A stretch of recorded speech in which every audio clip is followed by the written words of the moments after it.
What do we make of the Athletics report on Russell Wilson as far as fantasy football drafts go? Is there an AFC West running back that you have to avoid at his current ADP? And what NFC West team do you have to start fading in the FFPC Never Too Early Best Ball tournaments? Plus, the $50,000 runner-up in the 2022-2023 Football Guys Playoff Challenge, Charlie McGuire, is going to join us to discuss the Kyle Trask-led Tampa Bay Buccaneers, what NFC East running back is now a bargain in drafts, and much more. We've got a great show for you. Dave Terpoli is here. I'm Eric Balkman. Stick around. Your high-stakes fantasy football hour starts now. The pressure, I've seen greater men than need a lesson. Broadcast live and heard around the world, you are now watching the most entertaining hour of radio on the planet. Welcome to the High Stakes Fantasy Football Hour presented by MyFFPC.com with your hosts Eric Balkman and Farrell Elliott. The High Stakes Fantasy Football Hour is your home for analysis from the best players in the world. And now, because no one else was available, here are Eric Balkman and Farrell Elliott. Solace in the scripture, are we not all our father's sons? I became a man, nobody ever told me what a man was. Thank you, Rob. Greetings and salutations to all the Balkaholics out there. Welcome to the latest episode of the High Stakes Fantasy Football Hour presented by MyFFPC.com. I am, of course, your slightly above average host, Eric Balkman. My co-host is normally the definitive commissioner of fantasy football, Farrell Elliott. He is off tonight. We'll tell you where he is in a second. But before I get into bringing in my co-host for this evening, I do want to remind everybody, if you are looking for some fantasy football drafting fun right now, not only do we have closed 12-team leagues open at the FFPC, but you can win $25,000 in the 2023 FFPC Never Too Early Best Ball Tournament. Just $125 to get in that one. Or if you want to plunk down just $35, you can win $5,000 in the 2023 FFPC Never Too Early Superflex Best Ball Tournament as well. Both those tournaments are going to run up until the start of the NFL Draft. They're going to end on April 27th. So we got a little bit more than 2 months to get your drafts in there. They're going to follow best ball slim rules, no kickers, no defenses, 20-round draft, 14-week regular season, and single elimination playoffs in weeks 15 through 17. And after week 17 is when we crown the champion. Drafts are available at 30 seconds, 60 seconds, 2 hour, and 6 hour per pick timers. And of course, you can check that out at myffpc.com. While you're there, check out a ton of the great dynasty orphan teams that we have out there too. A lot of reduced price ones. We got some fresh ones up there again today. So if you want to take the next step in your fantasy football for 365 days a year, New Year's resolution, I know we're in February, but I know some of you started this as well. I want to play more fantasy football. You have the opportunity to with Dynasty Fantasy Football at myffpc.com. Make sure you are checking those out. Ladies and gentlemen, I want to remind you to like this video, comment on this video, subscribe to the channel, and then share it with your friends, and then get notified anytime we go live. When you have the great content that we've been able to put out here, not only with the High Stakes Fantasy Football Hour and the RotoViz High Stakes Lowdown, which features some of the best players in the world coming on to give you their advice and how they've been so successful at fantasy football. You also have live best ball tournament coverage. We have live main event tournament coverage, live $350 tournament coverage as well on all those right now. Plus, don't forget about the weekly previews that we put out during the season with our man Aiden LaCorey and the guy who's filling in for Farrell Elliott tonight. Welcome in right now. You know him, you love him. He is the incomparable Dave Terpoli. Dave, welcome in tonight, man. I missed that intro. Love that song. Love it. Oh, yeah. You know, we've gotten, who was the other guy that asked me about that? I think it was Bill. Oh, this is going to irritate me. He was in Kentucky. He's a former guest of the show. This is really going to irritate me. He loves that song, which is Pressure by the Quiet Howlers. You can download it anywhere you download music. Very catchy. And Farrell Elliott is a manager. He's the manager for that band, which is why we use that to come in. And then we always use the outro that we use too is now I forget the name of that song. It's been so long, but it is by another band that Farrell manages called Frederick the Younger, who I've actually seen play. They actually came to Appleton, Wisconsin a few years ago. I got to see them play there. They're fantastic. So we have Farrell Elliott managed music acts bookending the show, Dave. Scary. It kind of is. Yeah, so Farrell, I didn't put two and two together, but Dave the Dizzle Gerzak told me that he was going to be in Las Vegas this weekend with Farrell, and I was like, oh, that's cool. And then Farrell called me, I think Wednesday or Tuesday. I can't remember what it was. He's like, yeah, I don't think I'll be able to do the show this week. Yeah, no problem. I didn't even think of it. And then today, I got a photo in one of the group texts I'm a part of a picture of Farrell in Vegas with Dave. And I'm That's like, scary. oh, that's why he couldn't do the show. Yeah, I don't know if Vegas is going to be yeah. They could burn the town down tonight, Dave. Anything's possible. 1,000% accurate on that one.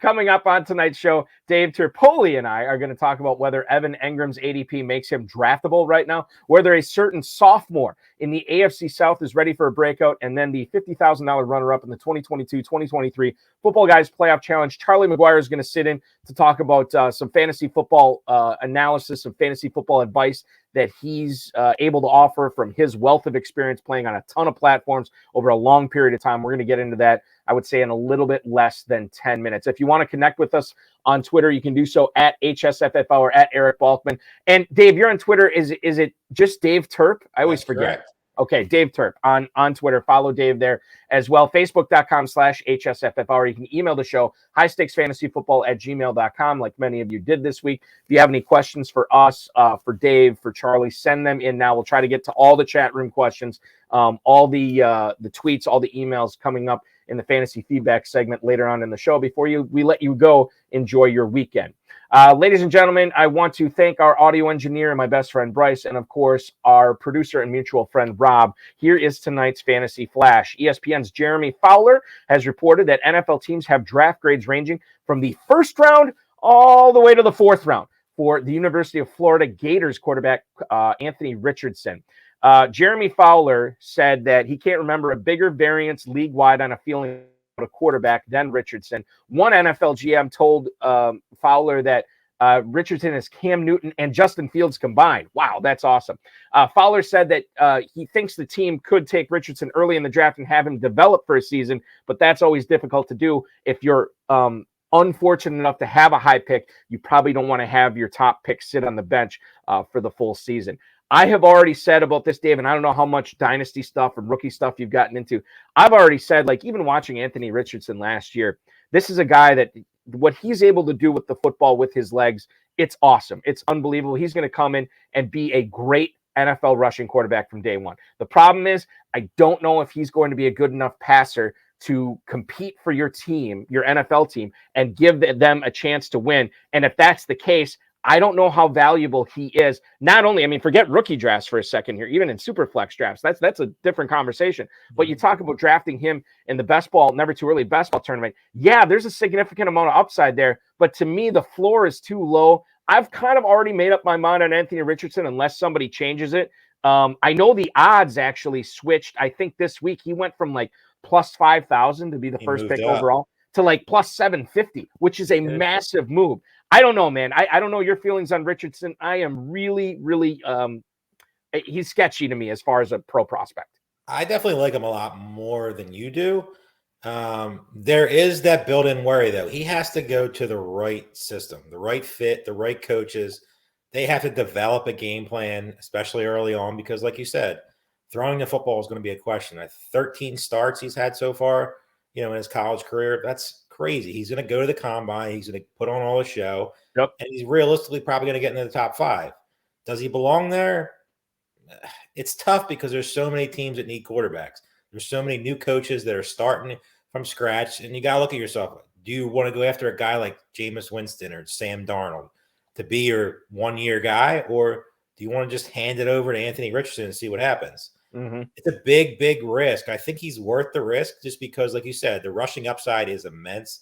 I mean, you've seen the success of Lamar Jackson and Jalen Hurts and, you keep going on the list, Justin Fields. Do I think he has a potential to get there? Of course. But again, without the coaching around him, it could be a disaster. He's my second quarterback in the draft. I think he's right behind Young. I think his upsides is too high to pass, overall, but he has to go to the right system. He can't go to like some of these teams that are just like if he went to the Raiders, I think it's just a disaster. Right. Josh McDaniels, he 1 year, Derek Carr, see ya, Jarrett Stidham, I don't even with Devontae Adams there, I could see that just blowing up, and then Vegas, atmosphere type of pressure that's going to be building. I think that's a terrible spot for Richardson. I think that's been a popular trade up, where the Raiders go up and get that pick. I don't like that spot. I think there's better spots for him. I would like to see him go to the Colts. I think that's a place he could definitely do well. And they could still get that 1 year guy because that team's a little bit more ready to win. But I like Richardson. The built-in risk is there, but with so many teams that need quarterbacks, you've seen this year the quarterback play has been dreadful. Mm-hmm. Probably the worst it's been in a really long time. So if you got a coaching staff that thinks they can get the top-notch upside out of them, go for it. I was talking with a couple of my buddies today, and we're trying to figure out who the second best quarterback is in the NFC. And you think, well, that's easy. I mean, it's got to be somebody obvious there. There's really not. I mean, it's Jalen Hurts, and then who is it? It's definitely. It's definitely Aaron Rodgers. I don't know if it definitely is. That's the thing. I don't know if it definitely is. I mean, we'll get there, but I think it's him. I mean, but after that, then you can really get to like a dark. I mean, drop off. I mean, there's no Brady anymore. Right. Stafford, who knows if he even loves football anymore. I mean, is Justin Fields going to take the next step? Do they even believe in him? Is he even going to be a Bear? Yeah. Daniel Jones, Dak Prescott. I mean, I think that story has already written itself. I mean, we know your feelings on Dak Prescott and all Cowboys. That's not going to change. That's never going to change. He's a very good regular season quarterback, but he's not somebody I'll ever trust in the playoffs. The Athletic reported today, I read the whole thing. Pretty interesting stuff here. There's a trio of reporters who worked on this, but in the report, Russell Wilson apparently last February asked Seahawks ownership to fire both head coach Pete Carroll and the GM John Schneider. Again, this is according to the report today. Russell Wilson has already come out and denied that ever took place on Twitter. Apparently, Russell Wilson wanted Sean Payton to be his next head coach in Seattle. And now he is going to be his next head coach in Denver. It was such that this is something we're going to be talking about all offseason. We've continued to talk about it basically since the Super Bowl, since Sean Payton took over in Denver. Dave, I haven't gotten your thoughts on this, but Denver looked absolutely terrible under Nathaniel Hackett and Russell Wilson's first year in Denver last year. What do you think they do? How big is the turnaround going to be for Russell Wilson now that he has Sean Payton there? Think about the other weapons. We'll get to Javonte Williams in a second, but you think about Dulcich, you think about Sutton and Jerry Jeudy, some playmakers on the perimeter there. KJ Hamler, we'll talk about him as well. But your thoughts on Denver this year under Sean Payton? Saying they were absolutely terrible last year is giving them a compliment because they were just disgusting to watch play football. They had some flashes at the end of the season, Jeudy, here and there, but just watching them play football, Russell Wilson was just abysmal.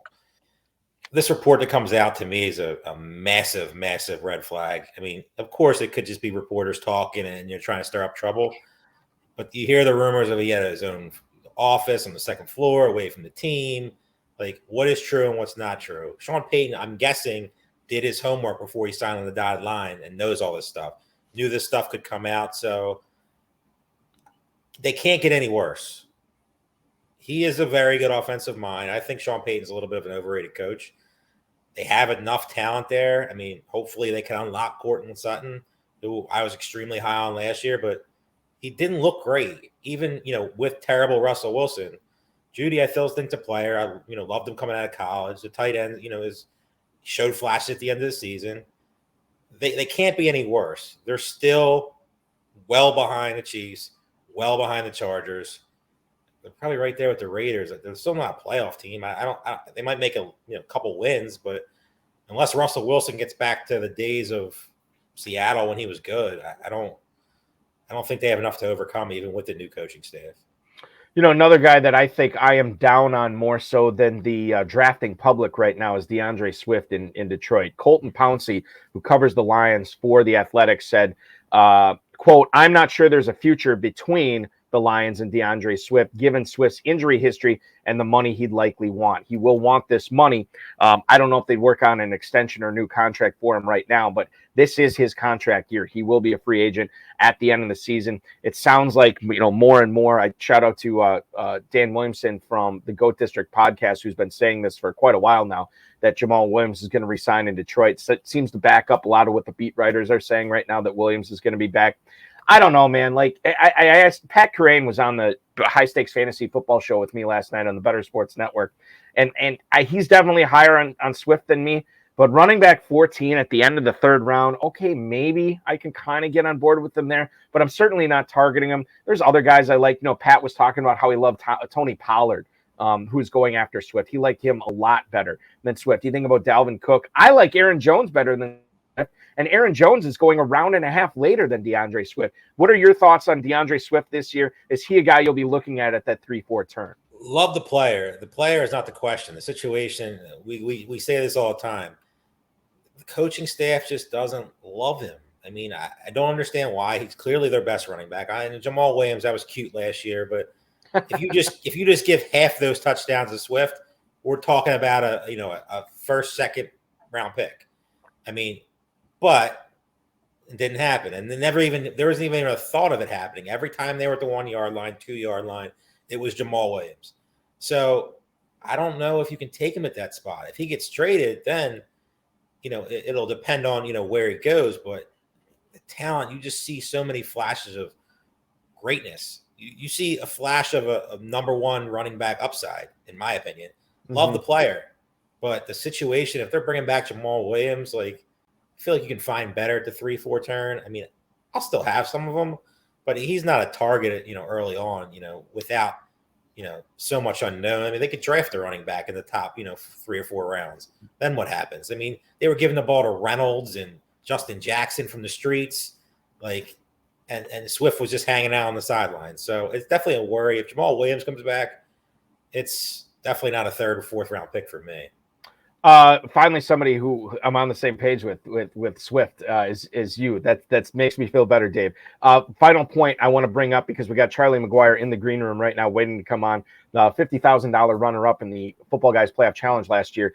But Jeff Legwald, who covers the Broncos for ESPN, he writes that Javonte Williams' multiple knee ligament tears could keep him out well into the 2023 season. Now, there was a charity event during the 2022 season that Javonte Williams was asked about his knee injury. He said he hoped to be back by training camp, but this was a significant knee injury. And you think about Gus Edwards and J.K. Dobbins when they struggled to come back from their ACL, which by all reports were cleaner tears than what Javonte Williams had.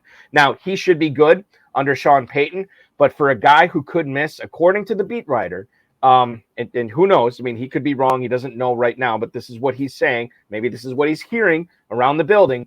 But Javonte Williams, running back 19 at the 507, Dameon Pierce, Jahmyr Gibbs, J.K. Dobbins, Alvin Kamara, all those guys are going after Javonte Williams. And Terp, I think I might like all of those guys better because they're not coming off a significant ACL tear. These are the types of guys that are just easy guys to cross off my board. I don't want to mess around with the guy who is coming off that significant of an injury when I have to pay a mid-5th round price tag to get him. There's only 2 guys on this list so far, but I will own 0% of Javonte Williams next year. Absolutely no interest. Still early in the game. I usually don't blackball too many guys this early because there's a lot of stuff to worry and see. Obviously, that could happen. He's one of them. No interest at all. That injury, the beat writer comes out, says all that stuff. Yeah, it could just be a little smoke and mirrors, but like you said, it wasn't a clean tear. It was a very, very bad injury. No thanks. 0% Javonte Williams. I have no interest in him at all. Yeah, I'm all for looking for upside in the draft, but I'm not looking for upside. There's no guarantee that Sean Payton's going to make him the guy either. I mean, and then that's true too. I mean, new offensive coordinator, draft the guy. I mean, there's going to be plenty of free agents. The free agent running back class this year is, I wouldn't say stacked, but there's a lot of solid guys who get put in, the good spots, and especially Denver. I mean, Sean Payton's going to run the football, and his guys, are fantasy football relevant. I just don't think it's going to be Javonte Williams. He's a guy that, like I said, 0%, won't even think about drafting. Definitely not in the 5th round. Definitely not in the 5th round for sure. His price is going to, and I bet his gamble like late, but by that time you'll know the news, so right, it won't be relevant by then. Definitely not now in the 5th round. I think his ADP will fall because people will realize this as we get closer to the start of the season, how far off he is. But I don't know if it's ever going to fall to a spot that I'm comfortable taking him in. You mentioned the free agent class. We have a ton of names out there in free agency at the running back position. We also have a pretty good running back class in the draft too. And makes me wonder how teams are going to treat running backs this year. Spend money on running backs. They may not spend, but they may not have to, because it is such a buyer's market for free agent running backs right now that these running backs might. I think we've I can't remember if I've said this on the show before, but I think that's a big reason that Aaron Jones and his agency decided to redo his deal with Green Bay to take the pay cut, because he's coming up on 30 years old. He looks at a flush running back market out there. You know, there's no guarantee he's going to get the kind of money that Green Bay was already paying him. Barkley's going to get his money because he's just going to. Mm-hmm. Should he get it? No, but he's going to get it. Right. After that, Pollard's going to probably get franchised. But besides that, who's getting big money? There's no one that's my point. Like there's nobody out there that because there are so many really good players out there, nobody's going to be, at least I don't think there's going to be a GM out there that's going to give a serious running back contract. Anyway, you think about Joe Mixon and some of these other guys that are free agents. I don't know. All right. Let's talk to a guy who does know about these things and so much more. He's been playing fantasy football since the early 1990s. It's not a money thing for him, he says. He just loves the thrill of the high-stakes competition. Met so many friends over the years, really enjoys talking, competing, hanging out with them. Plays fantasy football with RT Sports, the FFPC, the Kentucky Fantasy Football State Championship, and Data Force. Usually 100 leagues or more, and one of those leagues that he was lucky enough to cash in last year paid him $50,000. It was the 2022-2023 Footballguys Playoff Challenge. He took 2nd place overall. Please welcome onto the show Charlie McGuire. Charlie, welcome in tonight, man. Thanks so much for joining us. Certainly appreciate you spending your Friday night with us, dude. Well, thank you, Charlie. You got us for inviting me. I feel very humbled to be in this crowd because, like you said when you were there, a lot of great players had Schroeder and on and on and on. So I want my name to be mentioned with these guys, and I just thank you for inviting me. Well, you hit the big time. A 5-figure prize is certainly big. We're going to get into that with you and what you're going to spend that money on. But what are you doing right now? How are you spending your time? Are you a working man? What are you doing during your days when you are not playing all these fantasy football leagues? No, I spent 24 years with the Air Force, and then I spent another 16 years with Lockheed Martin, and I'm retired now twice. And I lost my wife. I'm a loner now, so I have a lot to do to take care of my home, my garden. I grew up on the farm, so I love still working with the garden and grown orders, and so you don't know at my age I have to go slow because the way I feel today I'm tomorrow. And I get it. And sympathies too for sympathies from myself and Dave for losing your wife, and congratulations on the double retirement. And thank you for your service in the Air Force. Absolutely, we are very thankful for that. But we while we could talk forever on that, Dave does want to ask you about this ride that you were on during the NFL playoffs. As you watched the NFL playoffs, when did you realize that you could win some serious money? When did it first started clicking?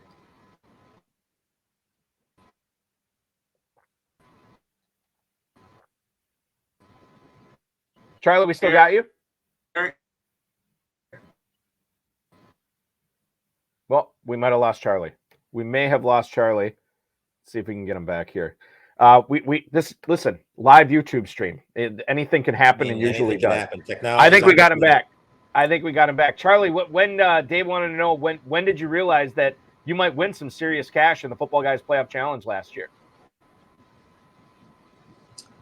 Well, Sunday morning, I was looking at the leaderboard, and I was well, actually Saturday night I was 280, and I said, well, that's not too good. But then I got to looking at the point differential, and it was only about, I think, about 15 points between 280 and the first place team. So I said, well, that's not too bad. And I really hadn't got too interested in it because I've been really sick for the last 2 or 3 months. I hadn't been home. So I said, so I didn't think on Sunday morning, and I don't remember in 40 days. So that's get it up because that says, then I started looking at the people, Kelsey and Hertz catch me, and I've got a pretty good lead in the second place now. That's really looking good, and then Hertz looking at it, and it was getting better and better because now it was a solid second. And this guy, I couldn't catch him because he had Kelsey also. And so it was just, like I told you earlier, it was just one of those things when it all worked out. I The perfect played storm. each game like a simulcast in my own mind. And I picked out a player from each team that I wanted to keep. And I faded some of the ones that people thought would really go off because that's what everybody else was doing too. And that's the real key because the first players. And I just played each game out, picked out my the people I wanted on my team, 6 teams. The other 5 didn't do anything. I had Hertz. I had Hertz, Allen, and I forget my other quarterbacks. But that's a tough one to only pick one player. You know, you take a Mahomes, you can't have a Kelsey. And faded Seattle and Miami because of Miami's quarterback situation. And I figured Philadelphia would win it all. I didn't think anybody could beat them, but I didn't trust AJ or Devontae to come through each game for me. So I said, hey, I'm a Dallas Cowboy fan. So you're a Dallas Cowboys fan? Philadelphia to make it all the way. And hope and hope he can have a good game for me. And he did. And he did. He absolutely did. He had a great game for you. Charlie, this is good. This is good stuff. If I could pick your brain on just the playoff challenge stuff, I would, but I do want to move on to talk about some of the other topics. I know you haven't started drafting yet for 2023. At least I don't think you have. Right now, the Buccaneers have Kyle Trask in at quarterback. Do you believe that he is going to be the guy for Tampa this year? Or do you think that they're going to sign somebody else that's still going to make guys like Mike Evans, Chris Godwin, K-Dot, and fantasy relevant this year?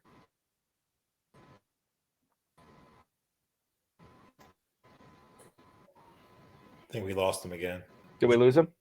Still got there? Still got him. Still got him. Charlie, hold on. I apologize for the technical difficulties here. Technology is undefeated. It is undefeated. Charlie, do you like it? I mean, how do you look at the Buccaneers now without Brady? How would you be drafting these guys this year?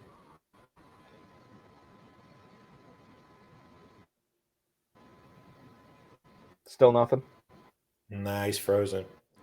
All right. I'm going to bounce him out right now. I'm going to see if I can contact him.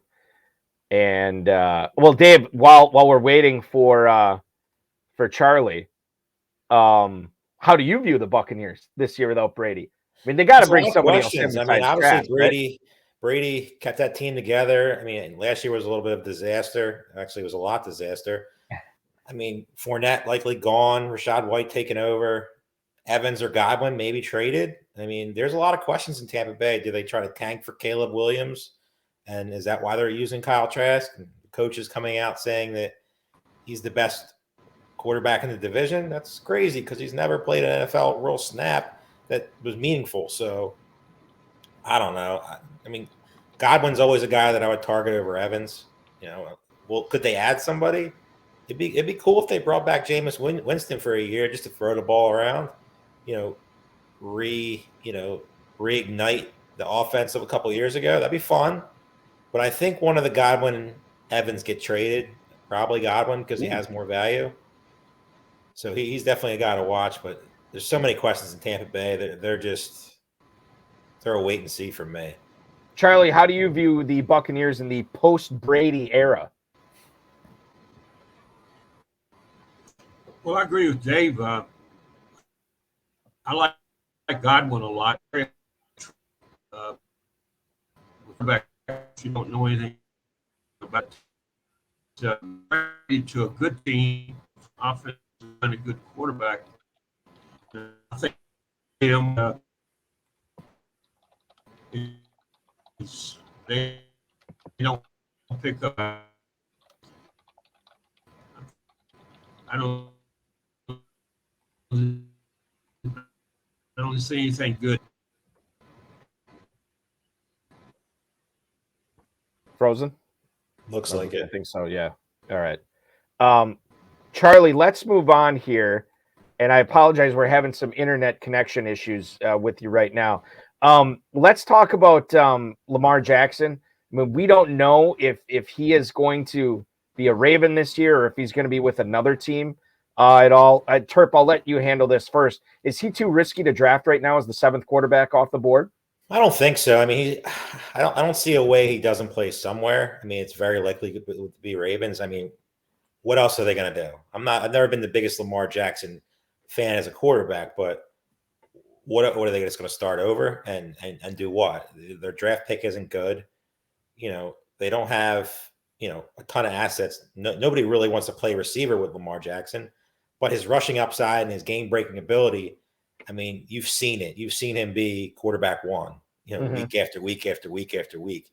Last year, between the injury and just, inconsistencies, fell off a little bit. But I expect the Ravens to, you would think, add some talent at receiver in free agency and most importantly, the draft. I mean, trading Hollywood Brown last year, Bateman got hurt. Duvernay, started off, pretty solid, but he is what he is. I'm not a Mark Andrews guy. I just think he's a good tight end. I wouldn't classify him in the great category. He's definitely somebody who's getting wildly overdrafted right now, but that's another subject. I think Lamar Jackson's a good value right now, quarterback. I mean, drafts right now, I mean, Hurts, Mahomes, Allen, Fields, Lawrence, they're just getting way pushed up the draft board because of the uncertainty surrounding everybody else. Mm-hmm. So if you can get a Jackson guy who's pretty much in that caliber when he's playing, it's worth the risk.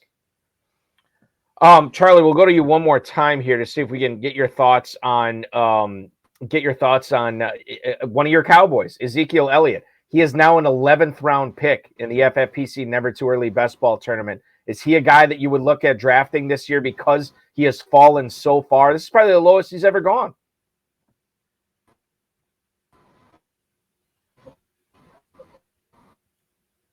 Still frozen. Yeah, I'm sorry. Charlie, I emailed you. Oh, that's too bad. I emailed Charlie to see if there's something you could do with his internet connection. In the meantime, we'll persevere here, Dave. I know that question. Yeah, I know it pains you to talk about this. Because that's the easiest answer in the world. Just keep letting him pass. I don't care. So even in the 11th round, you don't want to take Ezekiel Elliott? I mean, Dallas. Man. The only place he has value is in Dallas. That's right. It. If he leaves Dallas, he is literally worthless because no team is going to put up with an average NFL running back. I hope he leaves Dallas because we all know what I think of Tony Pollard and the potential of that running game, with him. Mm-hmm. But Elliott in the 11th round, no. I mean, just it has to be in Dallas, and he has a chance. He does the Aaron Jones thing and takes a pay cut, but I heard it's a massive pay cut. Yeah, and he's an arrogant guy, so I don't know if he might just say I might go somewhere else and show you I can do it. Hopefully wasn't the report? Right. Wasn't the report that we got was saying that he was willing to take a pay cut? Yeah, but I heard he was willing to take the pay cut, but from all the reports that I was reading, it's going to be a massive, massive pay cut. Oh, so he was willing to take a pay cut, but not what Yeah, it would there's a take difference between going from I don't know his base salary off the top of my head. Let's just say 13 down to 7. Okay, fine. But I was hearing it was like 13 down to 3 and 2. Like I could see him just being like, "Nah, I'm good. I'll just go get it on the open market." And the only person going to be calling is the XFL, maybe. Right. Yes. Well, maybe the USFL too. Maybe That's the other one. I mean, he has options. Does that mean that you're all in on Pollard at running back 15 at the 404? I mean, you think he's going to get franchised, so he should be back with the team. And Brian Schottenheimer is the new quarterback who loves running the football there. This should be wheels up for Tony Pollard, right? I said it and I'll say it again. If Tony Pollard, 100% healthy, by himself with good serviceable backup, kind of similar to what he was, a young guy, that's fine. The Cowboys draft somebody or maybe like a veteran, he easily could be the number 1 running back overall in fantasy football in that offense. Yeah, and you were saying this last year too. Last year, and right. he showed you that he could do that. I mean, he showed if they would just took Elliott off the field, like literally just kept him off the field, Pollard would have done so much more. Charlie, I think we got you back here. Let's go back to Lamar Jackson. I'm concerned if he does get tagged by the Ravens that he may not want to play on that tag. He's going, we mentioned it with Terp, he's going as quarterback 7 right now in the FFPC Never Too Early tournament. Beg your pardon, quarterback 5 at the end of the 4th round. Would you be concerned about drafting Lamar Jackson that high?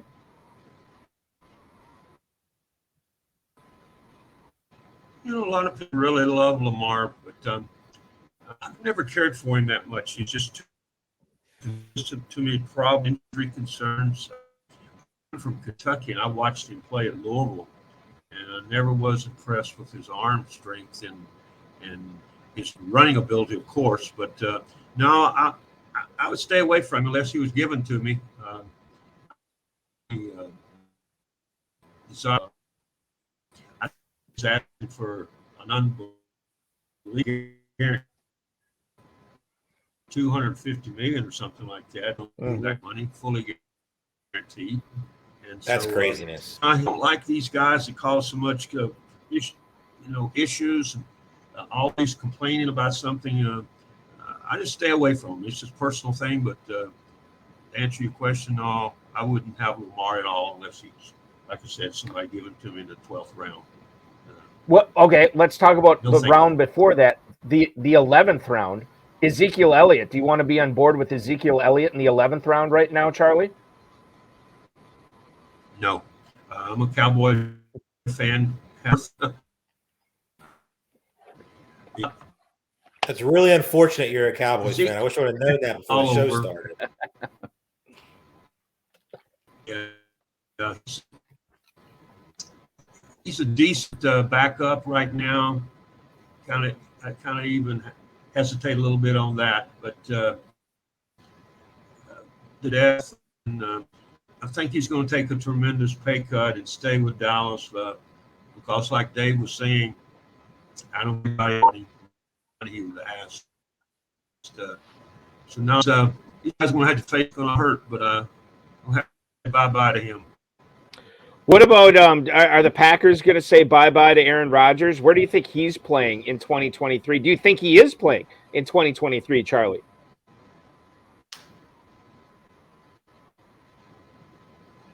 I'm sorry, ask that again, Eric.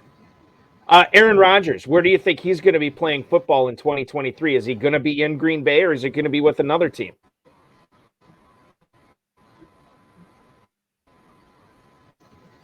Well, Aaron, you ever know about that? I'd like to see him go to the Jets. Jets have got an outstanding nucleus for him. I think he would really help him. But I don't know what Aaron's going to do, and a lot of people really kind of written him off. Don't he does anymore because he changed. But I'd like to see him go to the Jets. I think it would really be a step for him. And another player because I really worry about Tag if he gets another concussion. I think he's gone. So We don't know. It's just that's a tough field there. You don't know what Aaron's going to do. Yeah, and right now, as I look at the never too early ADP for Aaron Rodgers, which, by the way, shout out to Darren Armani at Fantasy Mojo on Twitter, fantasymojo.com. Anytime I cite ADP or anything like that on this show, it's all because of him. Make sure you're signing up there at fantasymojo.com. Aaron Rodgers, quarterback 18 right now at the 10-11. So people have been fading him a little bit, but, maybe too much at this point. I don't know, because wherever he goes, he's going to play. All right, so we teased this at the top of the interview, Charlie. $50,000 in the Footballguys Playoff Challenge. That's a nice chunk of change. What are your plans for that cash? Have you spent it all already? What are you doing with that money, man?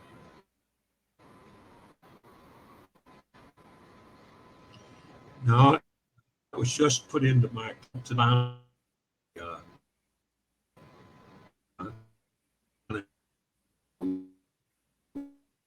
week.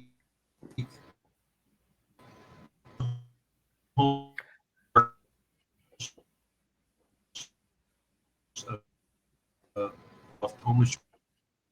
Put a little in, now they don't need anything. Just to have one, and one fortunate as I am. So I don't want to put words in your mouth, and you're fading in and out there a little bit. Is the majority being saved then, Charlie? Are you saving most of it? I'm sorry. Are you you're cutting in and out a little bit? Are you saving most of the money day. Then? Rainy day, got it. That's the nice little rainy day fun. Well, for sure. Like I said, yeah. Final question for you, Charlie, here, and I apologize that we couldn't have a better connection for you on the show tonight. But can you give us a guy that you really like this year that you'll be drafting, and then a guy that you don't think you're going to have on any teams? Just one player for each one.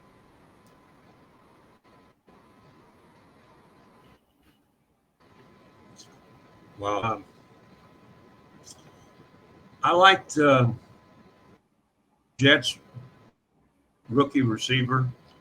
He's rookie last year. I like it. And if Aaron goes to the Jets, I really like him. Of course, you got Cooper Kupp also. Got to continue to watch him, see how he comes out of his injury. And really, right now, I don't. There's not too many people that I would fade right now, other than seeing a few players like that. It just failed to perform this past year. Just have to take a close look at the rosters and see who gets traded and figure out who are to go. Allen Robinson and Stafford this year. This past year, I had them on almost every team I had, and they let me down big time. No, I just have to wait and see if I want to wait. You were not the only one. I like the Jets receiver. I really like him a lot. I like Hill a lot. I like. Well, go ahead. I'm sorry. Garrett Wilson you bring up too, and I like him too, and it's really surprising to me. He is going as wide receiver 11 in drafts right now at the end of the second round, so you do have to pay a premium to get Garrett Wilson. I would like to think that ADP will come down a little bit, but maybe it won't. Maybe that's just where he goes this year. Should be higher. Well, I don't know, because I feel like people are drafting him based on the Jets already having a great quarterback, and we don't know if they're going to have a great quarterback this year. We'll see if it gets higher. I think it's going to get a little bit lower, but that's just me. We'll see what happens. So. Charlie, listen, it's been a pleasure. Congratulations on the big 50K win in the Footballguys Playoff Challenge. I'm sure I'll be competing against you in the KFFSC this year. Good luck in the FFPC and all the other leagues you're playing in this year. Thanks so much for making us a part of your Friday night, man. We really appreciate it. Eric Farrell, hello, good friends, and I miss talking tonight. Yeah, he's out in Vegas. I didn't put two and two together. God only knows what he's doing. Yeah, I mean, he's probably watching right now, no doubt. But I will definitely pass along the word. He's going to be disappointed he missed you this week. But I will definitely tell him that you said hi, and I will say hi to you in the KFFSC draft rooms, my friend.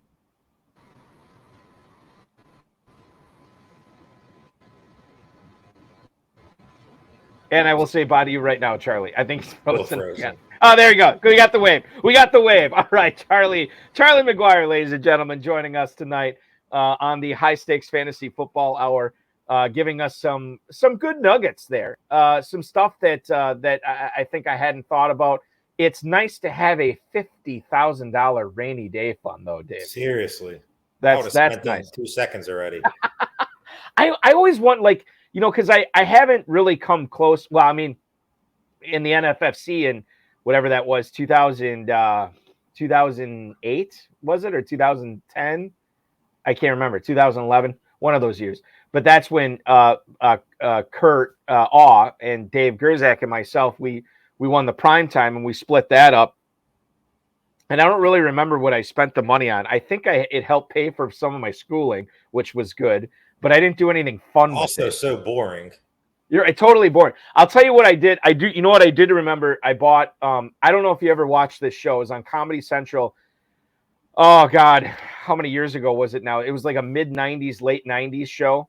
It was an animated show. Dr. Katz, Professional Therapist. Dave, do you remember that? Or was that before your time? Before my time. I think I was.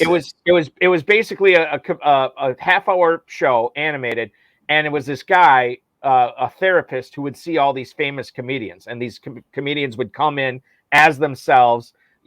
Dom Herrera, Ray Romano would come on, Conan O'Brien, all these guys, and they would just basically tell jokes on the couch, like, they would talk about their life, and it was very funny to me. I enjoyed it. I bought the entire series on DVD. That was like my one big purchase. Way to splurge.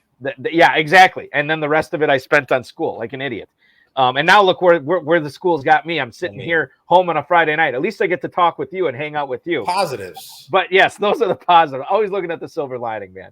All right, let's get into what do I want to talk about here next. Let's just go right to the emails, and we'll bring this up. The first one is from Mike in Framingham, Massachusetts. Any hope for the Texans this year? Who do you guys like from Houston? Thanks so much. That's Mike in Framingham, Massachusetts. So the Texans have a new ball coach down there. They are going to have a new offense, and things are trending up. I mean, they could get their signal caller of the future in the draft here. I think they will. And they have some weapons there. You think about John Mechie and Nico Collins, obviously Damian Pierce down there. I don't know what's going to happen with Brandon Cooks. I don't think he really lines up with the growth schedule for the Texans. He won't be there. So, but who do you like for players that will be there, Turp? Damian Pierce is definitely a guy that I think is going to be – he's very underdrafted right now in drafts. I feel like you saw enough last year. Is it a possibility, the new coaching staff, goes and gets, some options, rookie-wise? They have a lot of draft picks. I love the hire of D'Amico Ryans. I think he's going to really it's going to be – I'll make the statement now. I think it's going to be Texans, Jaguars from a really, down the road. Not yet. Jaguars are a clear-cut team in that division. Mm-hmm. I could see Ryans if they get their quarterback, which is the most important thing, no matter what anybody tries to tell you. If they get their quarterback, whether it's Young if he falls, I don't think he will. Stroud, if they believe in Richardson, I just think that the team has so many. Mechie coming back. Yep. He came back. Obviously, the illness was, no joke and could have been career threatening, but he's a tough kid. Loved him last year. Loved him coming out of Alabama. If it wasn't for that, freak injury that he had, he would have went higher. Maybe Brevin Jordan gets come back from the dead. I mean, he was a popular breakout guy last year who just never got on the field, which still to me makes no sense because you saw flashes before. You would think a good coaching staff, which they didn't have last year, with Lovie Smith, who I've been very outspoken how bad he was. Right. I just think the Texans have a very bright future. Solid defensive players. Young kids who are ready to go. It looks like they all came out for the press conference. That's always a good sign. Some young kids don't want to be a part of that. I think Ryan's going to, come in there day one and turn that franchise around. I think some of the GOAT District guys are on John Mechie late in best balls. I know I've drafted him. Definitely more Mechie over Collins for me. And Collins last year a lot. And it's not like a knock on Collins, but to me, I think Collins can be okay, but to me, Mechie is he represents the upside. And I don't want to be drafting like Steady Eddie type guys at the end of the draft. I want to be drafting guys that have spike weeks, upside. Yeah, that's what you want late in drafts. Let's go. And by the way, you mentioned Damian Pierce. You point out running back 20 right now at the 509, right behind. There's a lot of great running back values. I mean, everybody's doing the whole draft receivers and tight ends early and quarterbacks early right now. I mean, all the drafts, I haven't done many drafts yet, but the ones that I've seen and, obviously saw on Twitter, there's a ton of just stacking receivers and then just filling in these running backs. And right now it's definitely the way to do it. I think the values will change eventually as we get closer to the summer and, get closer to drafting season. But Pierce right now is a gift where he's getting. Yeah, totally. Him and Cam Akers right now are the best values in fantasy football. I just drafted Cam Akers this past Sunday in one of my leagues. I will say that the one thing that does concern me about Pierce is the Texans drafting another running back early. There's a lot of talented kids in the draft, like you said, or if they decide to bring in a veteran, which there's plenty of them out there too. Right. Next email. Let's get. I don't know what I'm doing here. Next email. Jim in Columbus, Georgia. If Deontay Foreman re-signs with the Panthers, does he become a nice sleeper this season? Thanks, guys. We thank you, Jim in Columbus, Georgia, for watching and for emailing. Foreman, running back 47 right now in the 13th round. Deuce Staley, who is the new running backs coach in Carolina and assistant head coach there, said he would like to use 3 backs. Now, a coach saying this is what he'd like to do and it actually happening, we know are 2 different things. But the fact that Deuce Staley is coming from Detroit, where they did use 2 backs, it does give me a little bit of concern. But man, Foreman at the 13th round, 13-14 turn, after a season in which we gave up, the Panthers for dead after they traded McCaffrey, and that running game didn't really miss a beat. I mean, Foreman was awesome down the stretch. I mean, he was awesome, but I don't want him to sign in Carolina. Like you said, with Staley coming over, when he was in Philadelphia, everybody said he should have been the new coach, blah, blah, blah, blah, blah. Then he goes to Detroit and pretty much ruined that running back room. Like handing the balls off the guys who just don't. I mean, DeAndre Swift is clearly the best. All right, Jamal Williams is a nice player, but how many touchdowns did he have last year? I think 15. I want to say 15 touchdowns for Jamal Williams. That says enough out of that. What I think out of the running back room. He's not a 15 touchdown guy. So he's going to Carolina. He's already coming out saying he wants to use 3 guys. I don't want Foreman to be one of them. I would love to see him go to a different, team. Off the top of my head, what fits? Nothing's popping up, but there's plenty of spots out there that I think his talent can be used. And man, I mean, if he gets the right spot, running back, you said 74. That's 47. 47. Did I say 74? I meant 47 if I said 74. No matter what it is, 47, 74 is insane value right now. Yeah. He's definitely a guy that you hope does not go back to Carolina. And if he doesn't, geez, I mean, he could be, if he just stayed in that division and go to some team like the Saints, the potential is there for, great value right now because you're not going to get it once he signs. I would even tell you Atlanta too. I mean, I know they got Algier there, but man, you get Foreman and Algier. That's a nice combo, especially with how much Buffalo, Arthur Smith maybe. I mean, Buffalo's another one for sure. Yeah. Taking the Singletary role a little bit, goal line type of thing. I know Josh Allen's still there, but obviously, getting a lot of those touches. But the running back 47 is a good value right now. Good value indeed in the never too early FFPC best ball tournament. Vince in Roselle, New Jersey. Are you guys avoiding Cardinals this year with all the changes going on in Arizona? Now, Terp, I think I'm teeing you up for this one because correct me if I'm wrong. Weren't you telling people to avoid Cardinals last year too? Fade them all last year. And then I was here on one of these shows. We did a draft, and I took Kyler Murray, and I still haven't recovered. I still haven't recovered mentally. I remember that. I said I'm going to change it up. I'm going to put Kyler Murray on one of my teams, and that team. I look back at it, and it was a team that was pretty good, but he was terrible. And that Jonathan Gannon, I mean, he was good. He was good. The key word's good in Philadelphia. Never great. Never adjusted in the playoffs. I mean, he had 2 cake matchups, and then when the second half against the Chiefs was just so painful to watch. They did nothing to it. Mahomes never wanted to go down the field. He just let him dink and dunk. He's bringing up nightmares right now. They haven't brought in an offensive coordinator that I feel is worthy. Kyler Murray might not be ready for the regular season. I mean, there's just too much questions in Arizona. full fade. I mean, I was not right about James Conner last year. I mean, he was absolutely, very, very good, but he also got a lot of them stats at the end of the year when it really didn't matter. So the Cardinals thing, I want to bring this up. This is interesting because the guy that Gannon hired as his offensive coordinator is Drew Petzing. Now, Drew Petzing worked with Gannon when they were both in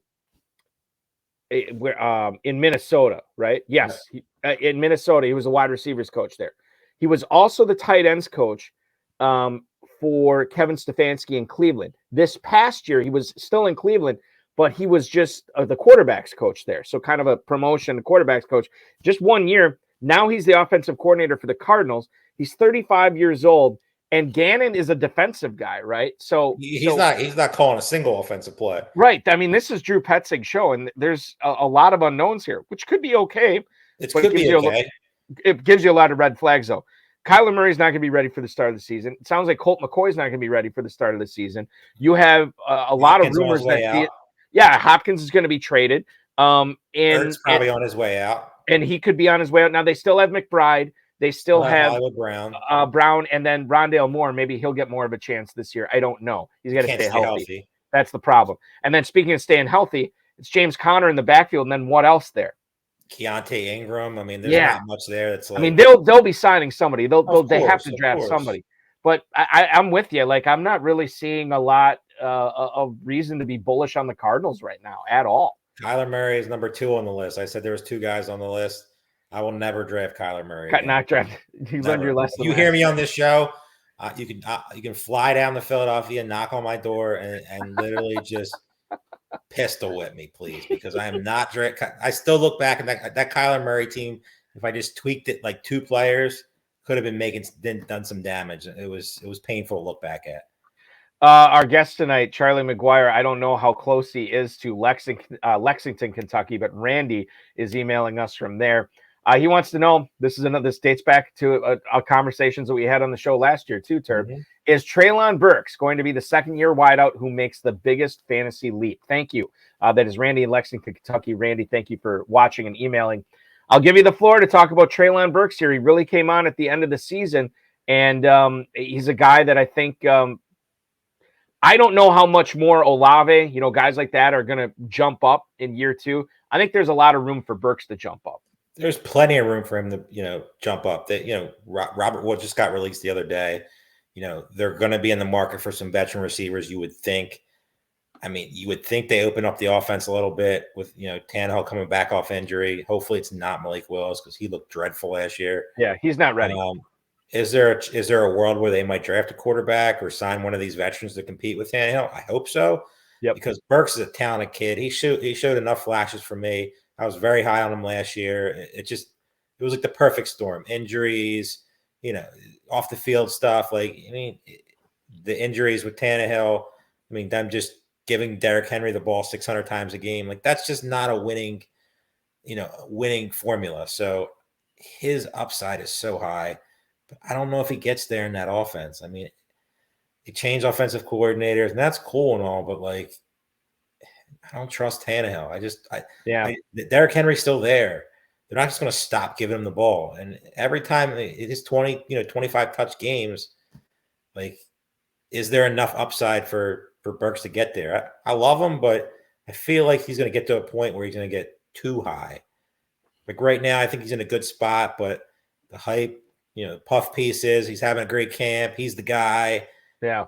That's going to get him up to where you're, in a little bit of a Cortland Sutton danger territory that you got to this year, where everybody was Cortland Sutton, push him up. And then it just fell flat. Them hype monsters get you in trouble in the preseason. Right now, Treylon Burks is going. I'm with you. I like him in the spot where he is, wide receiver 37. Good spot. At the end of the 7th round. Speaking of hype monsters, he is going right behind Jamison Williams right now in drafts. And speaking of Cortland Sutton, he's going right in front of Cortland Sutton, who's wide receiver 38 in drafts right now. Didn't plan that. No. Jackson Smith and Jigba and Rashad Bateman right after that. Let's go to our final email. Is this our final email of the night? Brendan in Cushing, Oklahoma. What's up, guys? I know Balky's been calling him the thief, but is it wrong to stay away from Evan Engram this season in FFPC draft? So here's my thought on Evan Engram. And I told Farrell this on the program over the course of the 2022 season. And I said, there's going to be a team that is going to see what Evan Engram did this year, and they're going to give him a ton of cash. Now, that still could be Jacksonville because he worked out so well with the Jaguars this past year. That's probably the best fit for him. But I called him the thief because I think he is going to be, if you look at his track record in the NFL, he is going to be stealing money from somebody going forward. Now, maybe that's the case. Maybe I'm wrong. I don't know. But what I do know is this. Evan Engram is going as the tight end 9 at the 701, right in front of Pat Freiermuth, right behind Dalton Schultz. Your thoughts, Dave Tripoli, on Evan Engram at early in the early 7th round at 701? Obviously, the big question is where does he stay? Where does he go? Does he stay in Jacksonville? If he stays in Jacksonville, no issues whatsoever with him getting drafted there. Absolutely none. Great offense. An offense that could be a top 5, if not higher offense. So much talent with Ridley coming in there, Kirk, Zay Jones, Ingram, ETN taking the next step. No issues there. He's not even in the same Freiermuth, Ingram over Freiermuth 100 times over 100. Schultz, it's just a question again where he goes. But if Ingram goes to a place, there's so many just disaster zones that he could go to just to get his paycheck and move on. I think he's a very talented player, but he's also a guy that could easily get lost in an offense, just like he did with the Giants. Well, I mean, and he's had problems staying healthy, and he's had a ton of problems with drops over the course of his career that all of a sudden in 2022, he didn't really have a problem with that. Right. Yeah, I mean, I don't know if he fixed it or what. I hope he did. There's so many teams that he could go to, like off the top of my head, like that he could go to, like Washington. Mm-hmm.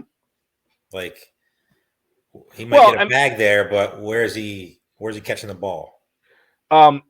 Houston is another team that could use a tight end, and they're going to have some cash. Maybe they get the right rookie quarterback and it works out. But the Bears, they still have Cole Kmet, but they have a ton of cap space and they need to get weapons for Fields. You would think if Fields is still the guy. Is there a possibility he goes there? I hope not. I hope he stays in Jacksonville. If he stays in Jacksonville, I can draft him higher than tight end 9 personally, but he's definitely a guy that's surrounded by the questions because if he gets the bag like you think he's going to, it could be a bad bag, and them things sometimes could be just a massive disaster for fantasy football. They haven't done it yet, but I read a beat reporter's report in Los Angeles that the Chargers could part ways with Keenan Allen and Gerald Everett. And I know you don't really cut guys like that to sign, to give a lot of money to somebody else. But if Evan Engram ended up in Los Angeles, could be a top 5 tight end. Boy, and Justin Herbert and Kellen Moore there now, that could be really fun. Ton of talent there. You saw what he did with Dalton Schultz. Yeah. I mean, I think Kellen Moore going there is very, very good for the Chargers. Yeah, I'd be down for that. The question is their cap's hell. They're in cap hell right now. Right. So cutting Keenan Allen and Everett, like you said, it's just they have the money to dance with Evan Engram. All right. So this is the final question, Terp. Number one, my apologies to your Eagles not getting it done in the Super Bowl. Over it. They have some free agents to sign, but the NFC is weak. They could get back there this season. That's not what I want to ask you, though. Are your North Carolina Tar Heels going to make the big dance? Question we have to be asking. Did you bring me on the show for that? No. It's just literally I'm depressed watching them. Well, are they because Carolina has been a team that, if I remember correctly, has not snuck into the tournament before, but had a lower seed and did some damage. They were in the national championship last year. They beat Duke. I have the picture right behind me of Caleb Love making the shot over Mark Williams. It's my happiest moment of my sports career of any sports. That includes Super Bowl. That includes anything. Wow. Nothing will ever top that, unless they beat Duke in the national championship. But they better, man. I can't. After what just happened to the Eagles and happened to the Phillies, and now, who knows the Sixers. I'm not really a big Sixers guy, but we get to March Madness and I don't see North Carolina's name. I'm going to be one very, very sad person in the offseason. 9-8, 17-11 right now. They still have to play Duke, although it's not been. They got Virginia at home. They got Duke at home. Florida State on the road. Win those 3 games. The name will get them in the tournament. I think so. I think the name plays a part. I mean, they're not doing themselves any favors right now because I watched more North Carolina than normally this year, and they are just very bad. Terp, it has been a pleasure. It has been Always an honor. is.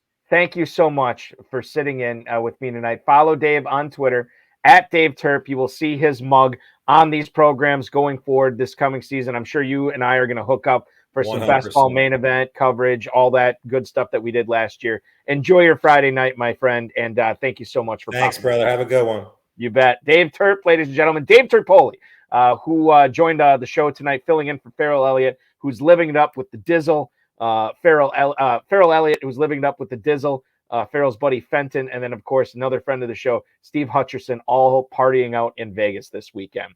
I want to thank Dave. I want to thank Charlie McGuire. I want to thank the FFPC, Rob Bryson, of course, each and every one of you. Farrell will return next week, and we got a big show next week. We have a ton of guests.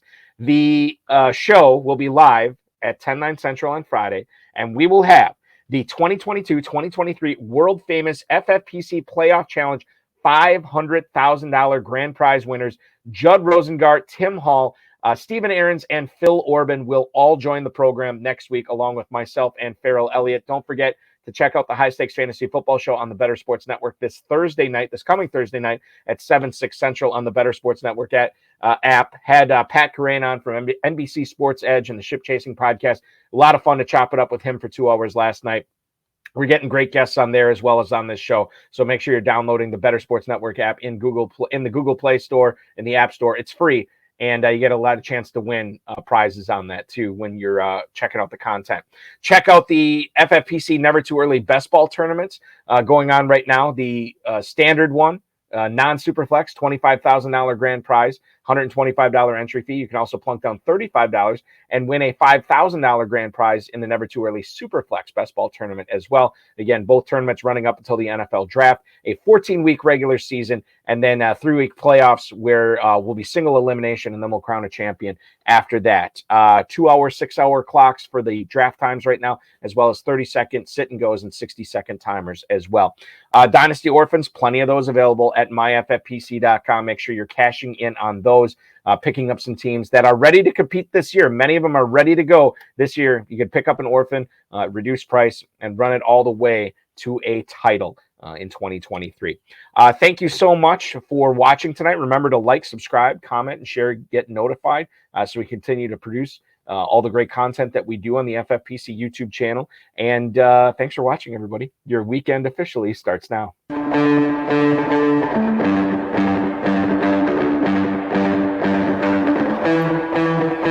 This has been another episode of the High Stakes Fantasy Football Hour presented by myffpc.com.